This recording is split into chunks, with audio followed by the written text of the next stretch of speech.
গরমের ছুটিতে নানু বাড়িতে যাওয়া মানেই অন্যরকম একটা ফিলিংস। পুকুরের পানিতে মাছ ধরা, বিভিন্ন ধরনের মজার খেলা খেলতে থাকা, বাঁশ দিয়ে ভেলা বানিয়ে সবাই ভেলাতে চড়া, গাছ থেকে আম পাড়া, বড়রা গাছে উঠে আম পাড়বে এবং ছোটরা নিচ থেকে ক্যাচ ধরবে। তারপর পুকুরে বা নদীতে সব ভাই বোন ঝাপাঝাপি করে গোসল করা। নানুর বাসার অন্যতম বৈশিষ্ট্য হলো রাতে কারেন্ট চলে গেলে সবাই লুকোচুরি খেলা, সবাই একসাথে বসে টিভি দেখা, জোনাকি পোকা ধরা এবং ধরে আবার ছেড়ে দেওয়া, আরো কত রকম মজা।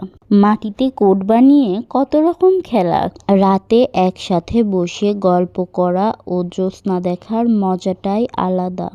ঘুমানোর আগে নানুর রূপকথা ও ভূতের গল্প শুনতে শুনতে ঘুমিয়ে যাওয়া। কিন্তু আমরা বড় হওয়ার সাথে সাথে এই ছোট ছোট খুশির জিনিসগুলো কেমন যেন আমাদের জীবন থেকে হারিয়ে যেতে থাকে। আমরা চাইলেও যেন আমাদের শৈশবে আমরা আর ফিরে যেতে পারি না। আমাদের ভিডিওগুলো ভালো লাগলে সবাই সাবস্ক্রাইব করবেন।